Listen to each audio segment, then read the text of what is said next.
여러분 그 괴물이라는 영화를 여러분들 한국에 있을 때 보신 적이 있을 것입니다. 만약에 보지 않았더라도 여러분 괴물이란 그 영화의 줄거리는 뭐냐면 그 하수구에 여러 가지 벌어진 오물이랄지 화학적인 그 쓰레기 이런 것들이 한강으로 흘러 들어가서 한강의 그 생물 가운데 돌연변이가 일어나서 괴물이 되어서 어떠한 그 사람들과의 그런 사투가 벌어지는 그런 장면들을 많이 보게 됩니다. 그래서 그 괴물이라는 그 캐릭터, 그 괴물이라는 그 등장인물이 아니고 등장물을 통해서 우리에게 전하려고 하는 메시지가 있을 것입니다. 물론 예수님도 늘 메시지를 전가할 때 패러블, 어떤 비유를 통해서 많이 사용할 뿐만 아니라 오늘도 예수님께서 이 팜트리 어떤 팜 선데이에 그 이용했던 그 큰 그 두 가지의 그 등장물 또한 이것을 때로는 뭐 소품이라고도 표현한 분도 있지만 엄밀히 이야기해서 어떠한 살아있는 생물을 어떠한 소품으로 말하기는 힘들다고 합니다. 그러나 분류를 할 때 등장인물이냐 등장물이나 이렇게 하면서 등장물 두 개, 곧 이 팜트리와 나귀, 이 당키 이 두 개를 통해서 예수님에 대해서 무엇을 보여주려고 저렇게 두 가지의 그 등장물을 통해서 우리에게 나타내 보여주는가? 오늘 이 뜻을 안다면 그 예수님의 그 왕되심이 얼마나 폭넓고 얼마나 우리에게 위안을 주고 우리가 얼마나 그 예수님의 왕되심이 우리에게 얼마나 큰 영향을 미치는가를 깨닫게 될 것입니다. 오늘 그 예수님께서는 마지막 전이 이 마지막 전이라는 것은 십자가에 죽으시기 전까지의 마지막 전이 이 여행의 거리가 바로 오늘 보신 지도에서 보신 것처럼 가퍼나움에서 예루살렘으로 오는 여정입니다. 여러분들이 잘 아시다시피 이 거리는 여기서 가퍼나움입니다. 갈릴리 바다이고 또 이것을 바다라고 이야기하는 사람도 있고 호수라고 이야기하는 사람이 있습니다. 레이크. 근데 원래 이게 프레시 와터입니다. 이거 민물이에요. 민물. 여기서까지 22km, 여기서 여기까지 11km 정도의 그 거리가 되는 이 갈릴리의 가퍼나움, 여기서 예수 그리스도의 그 팀들이 헤드쿼터로 삼는 이 가퍼나움에서 계속 내려와서 이런 루트로 예루살렘에 오게 됩니다. 이 루트는 예수님이 자주 사용한 루트인데 이스라엘 백성들이 사마리아 지역을 잘 지나가지 않습니다. 유대인들은. 그래서 대부분 사마리아 지역을 비껴나가서 이렇게 오게 됩니다. 여기서 여기까지 거리가 얼마인 줄 아세요? 147km 정도 되고 거리로 걷고 쉬지 않고 걷는다면 몇 시간 정도 걸릴 것 같아요? 약 41시간 정도 걸립니다. 41 hours, 41시간 정도 걸어서 여기서 여기까지 오게 됩니다. 그래서 마지막 전이 이제 이렇게 옴으로써 이제 도착한 것이 벌써 예수님이 6일 전에 이미 베다니에 와 계셨습니다. 베다니에. 그래서 베다니는 여러분 잘 아시는 나사로가 그 살아났지 않습니까? 그리고 그의 마리아, 그 막달라 이런 그 예수님이 사랑하는 그러한 친구라고도 표현하고 또한 자매 이런 분들이 살던 그 베다니에 6일 전에 도착했습니다. 그러면서 이제 사복음서에서는 이 이야기를 다 이야기합니다. 마태복음 21장하고 마가복음 11장, 누가복음 19장에 이 이야기를 다 이야기합니다. 이 스토리에 대해서. 그래서 이 스토리에 대해서 다 비슷하게 마태, 마가, 누가는 썼는데 요한만큼은 약간 다른 모습으로 이 똑같은 사건을 기록하는 것을 보게 됩니다. 그래서 마태, 마가, 누가를 스냅틱 가스펠이라고 해요. 공간복음. 이 관점이 같다. 그래서 공간이란 거예요. 그래서 스냅틱 가스펠이라고 이야기하고 존은 그냥 존 오브 가스펠 그냥 복음서라 이렇게 따로 부르고 이것을 통틀어 얻을 때도 사복음서라고도 이야기합니다. 오늘도 나타나겠지만 이 요한의 이 요한복음을 기록한 시기는 약 AD 90년에서 100년 사이에 이것을 기록했다라고 학자들은 보게 되는데, 그러면서 예수님께서 이 사건을 이루시고 난 다음에 한참 뒤에 이것을 기록해 놓았기 때문에 어떨 때는 멀리 이미 이루어진 사건을 다 멀리서 바라보기 때문에 결말까지 다 알면서 이제 글을 쓰게 됩니다. 그런데 오늘 이러한 과정에서 이 여행을 하면서 베단이나 백박에 이렇게 가서 예수님께서 다른 복음서에서는 자세하게 이 나귀를 가져오는 것에 대해서 자세하게 기록하지만 이 요한복음은 자세하게 그 나귀를 가져오는 어떻게 가져와야 된다고 자세히 기록하지 않습니다. 그냥 나귀를 타고 갔다 이렇게만 기록돼 있어요. 그러니까 이 베다니서까지 한 3마일 정도 되고 여기에서 백바위까지 3마일. 그러면 보통 여기서까지 한 6마일 정도, 6마일, 7마일. 그리고 마운틴 오브 올리브, 여기 감람산인데 여기서 여기까지가 한 3마일 정도 됩니다. 그래서 여기서까지 6마일.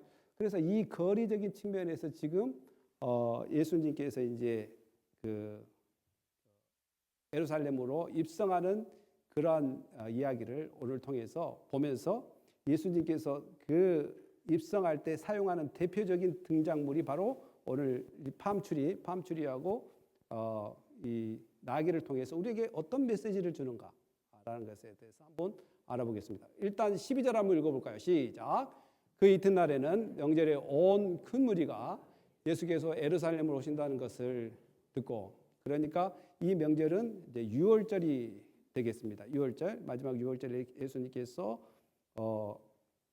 그 예루살렘에 모여서 그 제자들과 같이 오늘 이처럼 그 서퍼 이렇게 디너를 같이 먹고 이렇게 하면서 예수님께서 어떤 사역을 할 것인지를 가르쳐 줍니다. 그러니까 예수님께서 예루살렘에 온다는 것을 이미 이 지도를 보게 알게 됐고, 그러면 그들이 어떻게 알고 예루살렘으로 왔는가? 어떻게 알고 예루살렘으로 왔는가? 17, 18절에 이렇게 기록되어 있어요. 한번 읽어볼까요? 나사로를 무덤에서 시작. 나사로를 무덤에서 불러내어 죽은 자 가운데서 살리실 때에 함께 있던 무리가 증언한지라. 이에 무리가 예수를 맞으면 이 표적 행하심을 들었음이라. 그러니까 이 사람들이 예수님이 온다는 소식을 어떻게 알게 됐냐면 나사로를 살렸을 때 그를 본 사람들이 증거를 한 거예요. 예수님은 사람을 살릴 수 있는 분이래. 사람을 살릴 수 있는데 그분이 지금 가퍼나움에서 다시 내려오신대. 그러니까 그걸 듣고 이 표적을 보고 모여든 사람이라고 요한은 이렇게 기록하고 있습니다.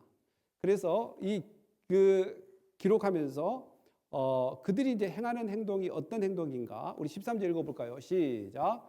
종려나무 가지를 가지고 맞으러 나가 외치되 호산나 찬송하리로다 주의 이름으로 오시는 이 곧 이스라엘의 왕이시여 하더라. 아멘. 그 사복음서에서는 무슨 나무를 흔들었다 나오지 않습니다. 사복음서 마태복음도 그냥 가지와 나무를 흔들었다 이렇게 나오고 마가복음도 가지를 흔들었다. 그리고 누가복음은 가지와 낙을 흔들었다 말 자체가 안 나옵니다. 그런데 우리가 종려나무를 하고 어떻게 알았냐? 종려나무를 흔든 것을 어떻게 알게 됐냐? 바로 요한복음에서 나오기 때문에 종려나무를 흔들었구나 라고 이야기합니다. 종려나무는 여러분들이 잘 아시다시피 이스라엘 백성들에게 아주 친근한 나무입니다. 왜냐하면 여러분 그 장막절이라고 있습니다. 장막절. 이스라엘 백성들은 그 하나님께서 이집트에서 구원해 준 것을 기념해서 또한 그 구원에 감사해서 그 광야에서 7일 동안 이 장막을 짓고 사는 그런 절기가 있습니다. 그러면서 뭘 기억하냐면 하나님께서 우리를 구원하시고 또 광야에서 살게 해주셨다는 것을 기억하기 위해서 장막절을 지킵니다. 그때 뭘로 짓냐? 바로 이 팜추리로 짓게 됩니다. 팜추리로. 그리고 이스라엘 백성들은 그래서 이 구원이랄지 뭔가 이 나라로부터 독립되었다. 이 이집트로부터 어떤 독립이 일어날 때 이런 팜추리를 쓰게 된 유래가 바로 여기서부터 시작되고, 두 번째로는 여러분들 그 신약과 구약의 중간사에 성경이 쓰여지지 않을 때에는 여러 가지 그 역사적 기록이 있는데 거기에 알렉산더 대왕이라고 여러분 아실 겁니다. 알렉산더 대왕은 BC 332년에 그 지중해하고 헬라 문화를 그 다 주름잡고 통일했던 그 알렉산더 대왕이 그 자리를 잡게 됐는데, 그때 이제 알렉산더 대왕이 BC 332년에 하고 몇 년 있다 않다가 바로 죽게 됩니다. 그럴 때 이제 그 헬라 제국을 4등분으로 나누어서 안티오쿠스 4세가 이 지중해를 다스리게 됩니다. 그러면서 그 안티오쿠스 4세가 다스리는 것은 BC 167년이에요. 167년. 167년에 그 다스리게 되는데 어떻게 다스리냐면 그 자기가 지배한 나라에 대해서 문화와 종교를 금지합니다. 그리고 하나 되기 위해서 헬라 문화의 신을 섬기게 합니다. 그래서 바로 안티오쿠스, 에파페네스라고도 하는데 이제 자기가 신의 현현이다. 곧 많은 사람들이 그 헬라나 로마의 그 황제들의 특징이 뭐냐면 자기를 신처럼 여기려고 하는 습성들이 있습니다. 그래서 자기가 신이라고 그렇게 이야기하면서 유대인들이 섬기고 있는 여호와 유일신에 대한 그 반기를 들기 위해서 예루살렘 성전에다가 이방신을 갖다 놓고 우상을 섬기게 하고, 두 번째로는 이스라엘 백성들이 가장 좀 혐오하는 돼지피를 예루살렘 성전에다 뿌리게 됨으로써 이스라엘 백성들이 화가 나는 거예요. 화가. 그래서 이제 반기를 들게 되는데 바로 유대 마키아비, 마키아비 여러 가지 이제 그 그리스 사운드로 할 때하고 영어로 사운드가 약간 다른데 마카비 뭐 이렇게도 이야기합니다. 한국말로 마카비. 이렇게 함으로써 이제 그들이 유대 마카비가 바로 그 안티오쿠스 4세의 그 잔인한 그 종교 탄압에 대해서 반기를 들기 위해서 싸우게 됩니다. 싸우게 돼. 싸워가지고 이제 이기게 되는데, 그때 사람들이 그 싸우고 돌아온 유대 마카비 그 전투 요원들 또 그 사람들이 돌아올 때 바로 흔들었던 것이 바로 팜추리입니다. 그러니까 이렇게 팜추리는 그들의 삶 속에 뭘로 각인되어지냐면 승리를 주는 하나의 환영의 징표로 이렇게 각인되어져 있습니다. 물론 이 팜추리는 열매도 따먹지만 그 목재도 사용하기 때문에 참 유용하게 쓰이는 그러한 나무라고도 말할 수 있습니다. 그러면서 이 팜추리가 얼마나 중요하면 예수님께서 이 땅에 오시기 전후 BC, AD 그 사이에 60년, AD 60년, BC 60년 이 예수님이 오기 앞뒤 상황에 이스라엘 백성들은 그러한 승리의 독립을 기념하기 위해서 그 니켈 코인을 만들었는데 거기다가 뭘 집어넣냐면 이처럼 팜추리를 이렇게 집어넣습니다. 팜추리. 우리나라가 독립됐다, 살아났다. 그래서 이집트에서 나올 때부터 상징적으로 이 팜추리를 이용해서 집을 짓는 것, 그리고 이러한 전쟁에서 이길 때, 또 디투스 황제, 로마의 디투스 황제가 AD 70년에 이스라엘을 완전히 멸망시켜 버리잖아요. 그 전에 독립이 일어날 때도 간간히 그들은 팜추리를 사용해서 늘 승리를 환호하고 이렇게 그들을 맞이하는 그런 나무로 많이 사용됐다라는 것입니다. 그러니까 예수님을 팜추리로 맞이했다, 이것은 바로 예수님은 이 땅에 승리의 왕으로 오셨다는 것, 그리고 이스라엘 백성이 이 땅에 억압되어 있는 이 땅에 또한 자유와 기쁨을 주시는 평화의 왕으로 오셨다는 그 승리를 바로 이 팜추리를 통해서 표현하게 되는 것입니다. 사랑하는 성도 여러분, 여러분은 예수님을 어떻게 표현합니까? 예수님은 나의 인생의 승리자고 나의 영혼의 승리자며 나의 모든 것에 승리를 갖다주는 은혜의 또한 평화의 예수님이라는 것을 이런 상징을 통해서 발견하게 됩니다. 그리고 오늘 그 맞으러 왔던 사람들, 맞으러 왔던 이 나사로가 살아나서 그 살아났는데 바로 예수님의 그 능력으로 살아났다는 그 표를 보고 예수님을 만나고 싶어 했던 사람들이 맞으러 와서 이 예수님께 했던 것이 뭐냐면 호산나라고 이야기합니다. 호산나는 여러분 아람어와 히브리어의 사운드예요. 그냥 의미가 없어요. 호산나는 의미가 없고 아람어와 히브리어의 사운드가 뭐냐면 바로 소리 나는 대로 적은 거예요. 호산나. 이것을 그리고로 적었는데 원래 뜻은 뭐냐면 여러분들이 제 밑에 보면 여호와여 한번 읽어볼까요? 여호와여 시작. 여호와여 구원하옵나니 이제 구원하소서. 여호와여 우리가 구원하옵나니 이제 형통하게 하소서. 호세아입니다. 호세아가 그리고로 사운드 호산나 이렇게 이제 된 거죠. 그러니까 호세아라는 것은 명령어예요. 명령. 임페라티브라고 그러죠. Save us. 우리를 구원해 주십시오. 이게 명령하는 거예요. 명령. 그러니까 호산나. 그러면서 이 구원하라는 이 명령어가 나중에는 뭘로 바뀌어요? 찬양으로 바뀝니다. 찬양. 구원해 주시옵소서라고 찬양으로 바뀌어서 이 언어를 1차적인 언어로는 명령어로 사용했다가 나중에는 이것을 찬양 언어로 바뀌어서 이제는 여호와를 찬양하는 호산나 이렇게 명칭으로 바뀌게 됩니다. 그래서 이 상징적인 것을 통해서 여호와는 우리에게 이러한 모든 장치를 통해서 누구를 발견하게 하냐면 예수 그리스도가 누군가? 바로 예수님은 우리의 승리자이면서 우리의 인생의 승리자이고 나의 모든 영혼의 승리자일 뿐만 아니라 우리가 영원히 찬양해야 될 분이며 또한 그분은 우리를 구원하실 분이라는 것을 계속해서 이러한 상징과 메시지를 통해서 우리에게 이야기해 줍니다. 그리고 우리가 이 예수님을 생각할 때 뭐로 생각하냐면 주인으로 생각해야 한다. 주의 이름으로 오신 복되신 분으로 생각을 해야 된다라는 것이죠. 복으로 오신 예수님. 좀 복을 주시기 위해서 오신 예수님. 복을 해피니스라고도 표현합니다. 정말 행복을 주시러 오신 예수님. 또한 우리에게 좋은 것을 주시러 오신 예수님. 이래서 이분이 바로 왕이다라는 것을 이 상징을 통해서 알게 됩니다. 사랑하는 성도 여러분, 팜트리를 생각할 때마다 여러분 예수님은 나의 승리다라는 것을 늘 고백하는 은혜가 있기를 예수님의 이름으로 축복합니다. 더 하나 나가보겠습니다. 14절 읽어볼까요? 시작. 예수는 한 어린 나귀를 보고 다시니 이는 기록된 바 시온에 따라 두려워하지 마라. 보라 너의 왕이 나귀 새끼를 타고 오신 것과 함께 갔더라. 아멘. 두 번째 그 등장물은 뭐냐면 나귀입니다. 여러분 이제 우리가 나귀하면 볼품 없는 것, 아주 힘이 없어서 이런 쪽으로 많이 생각할 때가 있는데 전혀 그 의미하고는 다릅니다. 그리고 예수님이 왜 나귀를 택했을까? 예수님이 왜 많은 짐승 중에 나귀를 택했을까라고 물어본다면 사람들은 이렇게 대답합니다.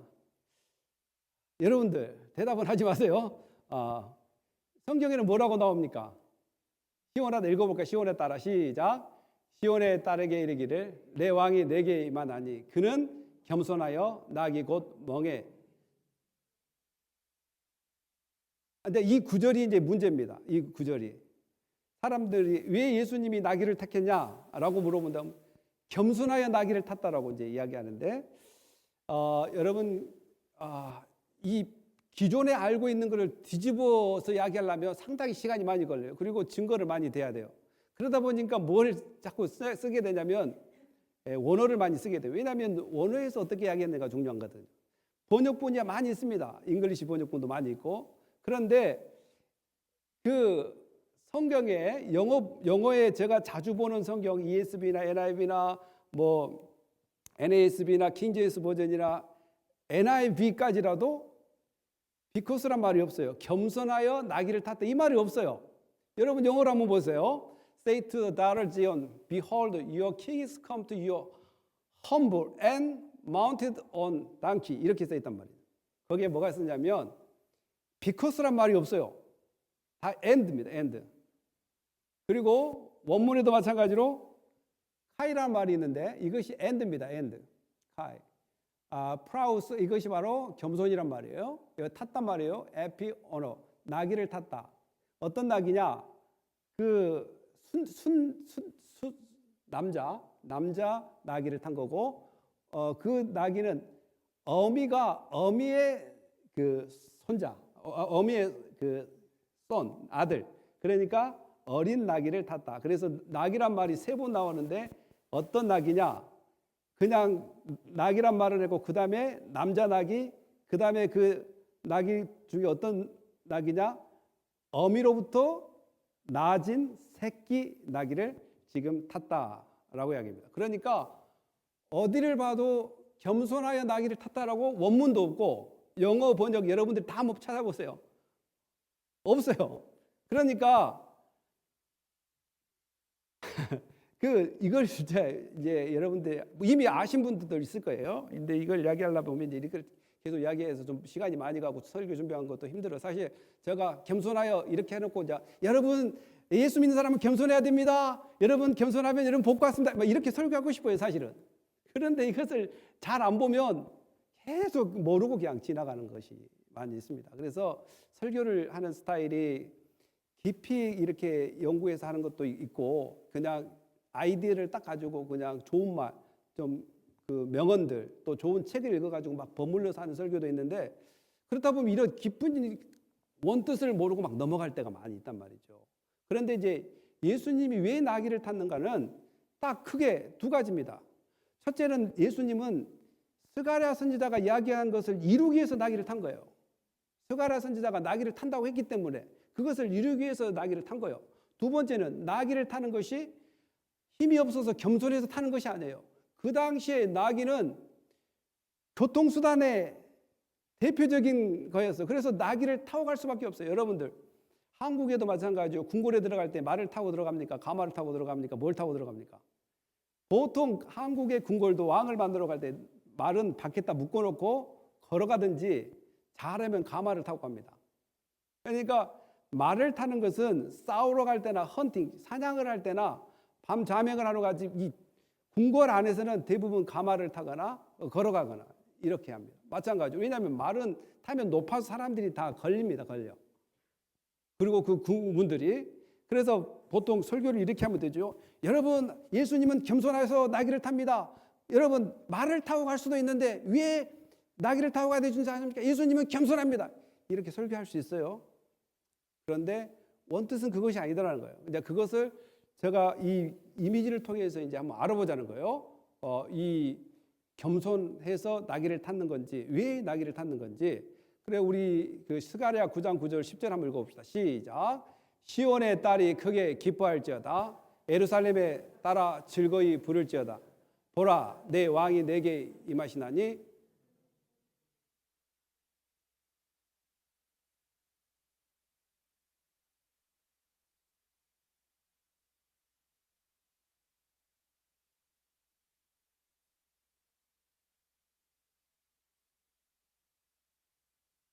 네, 원어적으로 마찬가지로 여기도 우리 한국 성경은 마치 겸손해서 나귀를 타는 것처럼 번역을 해버렸어요.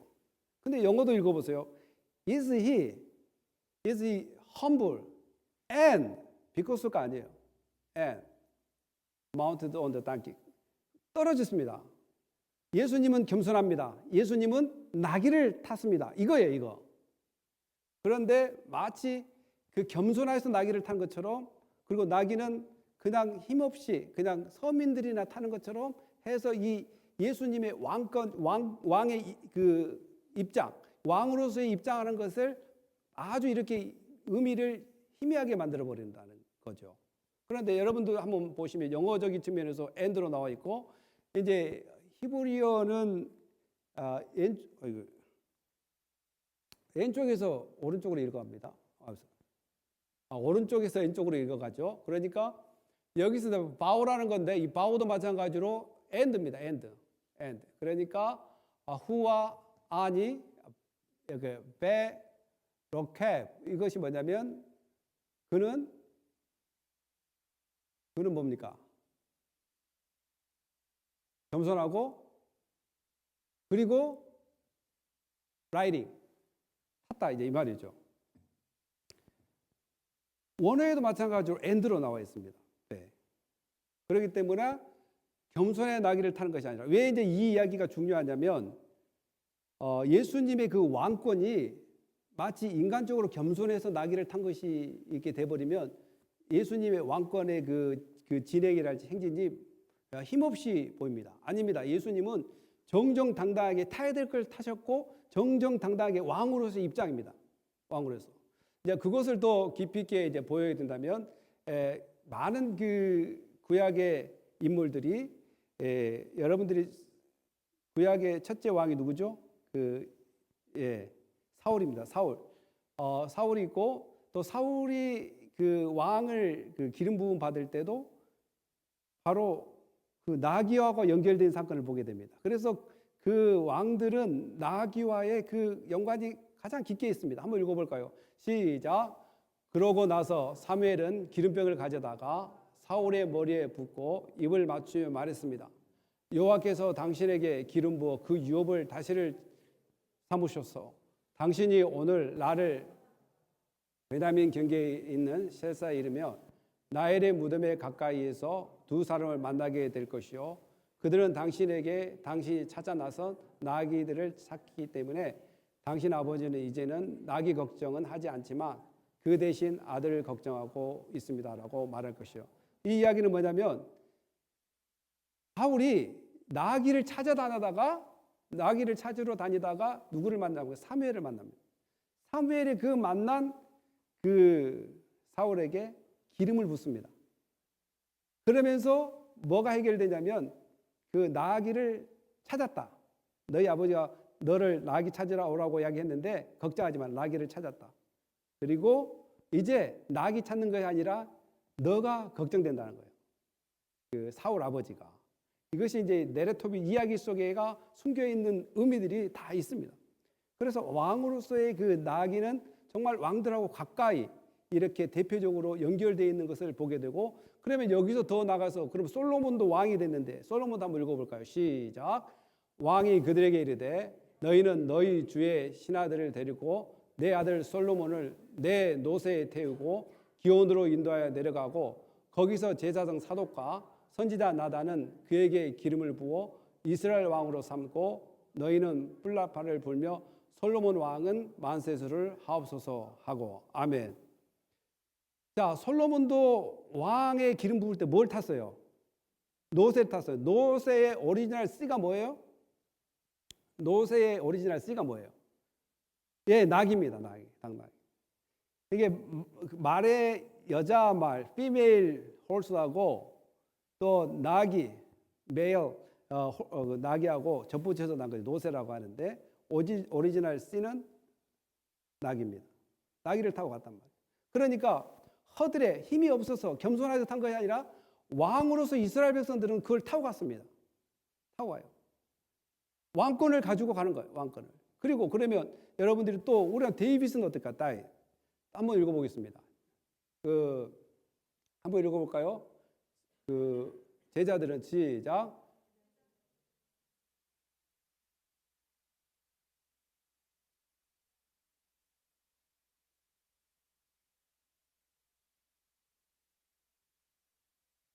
처음에는 이 제자들도 이러한 사실을 잘 몰랐어요. 어떤 의미로 저렇게 나귀를 타고 이런 그 팜추를 했을까?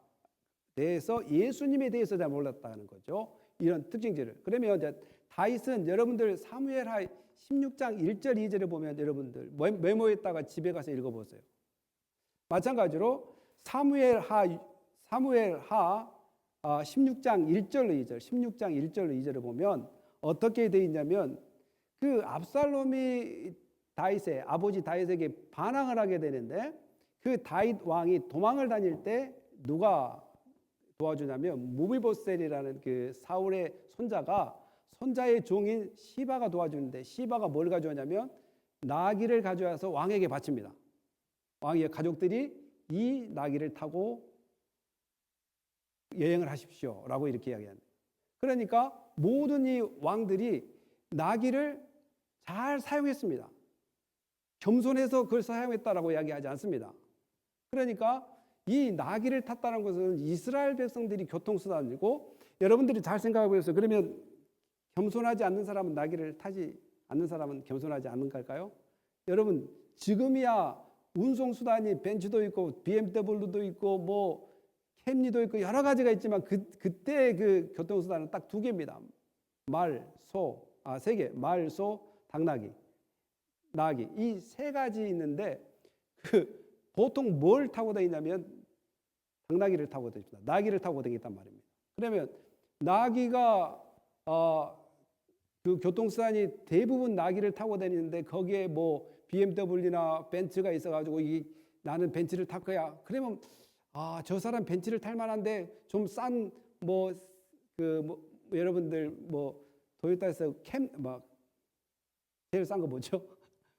코로라 뭐 이런 걸 타면 겸손하구나 이렇게 이야기할 수는 있겠지만 보통 사람들이 타는 것이 낙인데 그 낙이를 탔다고 해서 겸손한다 이렇게 표현하기는 쉽지 않습니다. 무슨 그 교통수단이 있겠습니까? 그럼으로써 오늘 이 제자들도 이 사실을 예수님이 이 나귀를 타는 것, 예수님이 왜 이렇게 그 팜추리를 흔들어야 되는 것을 자기의 나라의 이미지로는 알지만 왜 예수님께 그래야 되느냐? 이것은 몰랐다라고 요한은 이야기합니다. 나중에 예수께서 부활하시고 그때 성령께서 내려오셔서 깨닫게 하셔서 그때 이제 미처 알게 됐다고 이렇게 이야기하고 있습니다. 사랑하는 성도 여러분, 나귀가 천한 것이랄지 뭐 겸손하게 타는 것이 아니라 아까도 이야기했다시피 스가랴 선지자의 그 애언을 이룬 것뿐만 아니라 더 나아가서는 정정당당한 왕으로서 출발하는 것입니다. 정정당당한 왕으로서 출발해서 이 땅의 전쟁과 또한 폭력으로 또 싸움으로 지배하는 이 세상의 방법이 아닌 평화의 왕으로서 또한 왕의 주권과 권위를 가지고 당당하게 예루살렘에 입성하는 것을 보게 됩니다.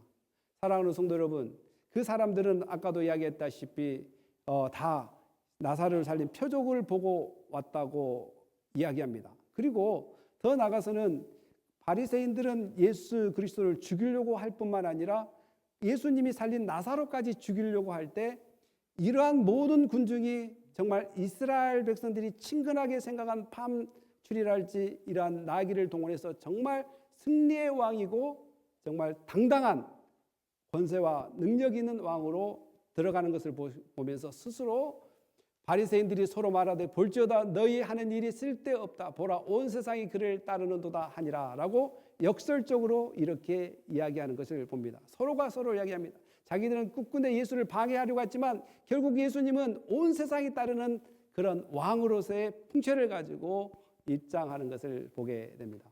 사랑하는 성도 여러분, 이것은 하나님께서 우리에게 성경을 통해서 들려주신 하나님의 약속이 성취되는 엄청난 중요한 사건입니다. 여러분에게 있어서 예수님은 어떤 왕입니까? 정말 예수 그리스도로 이 땅에 승리해서 오늘 우리 예수 믿는 우리가 이 땅에 능히 예수님 때문에 승리할 것이라는 확신 가운데 믿는 왕입니까? 아니면 그 예수님은 오늘도 이 권세와 능력을 가지고 온 세상을 다스리는 통치자라는 그러한 확신을 가지고 예수님을 우리의 왕으로 모십니까? 저는 원컨대 여러분 예수 그리스도를 진정한 이 세상의 통치자로서의 왕, 또한 영육간의 모든 것을 승리로 이끌으시는 왕으로 믿고 그 예수님께 기뻐하며 즐거워하며 호산나 찬양하는 은혜가 있기를 예수님의 이름으로 축복합니다. 기도하겠습니다. 할렐루야. 하나님 감사합니다. 하나님께서 친히 우리를 사랑해 주셔서 우리가 진정으로 예수를 나의 진정한 왕으로 모시게 하여 주시옵소서. 내가 왕이 되는 것이 아니라 내 감정과 사상이 왕이 아니라 예수 그리스도가 진정한 왕, 승리의 왕이라는 것을 깨닫고 영육간의 모든 문제를 해결하신 위대한 왕이라는 것을 깨닫고 예수님 때문에 기뻐하는 삶, 예수님께 영원히 찬양하는 삶으로 우리를 인도하여 주시옵소서. 감사하며 예수님의 이름으로 기도합니다. 아멘.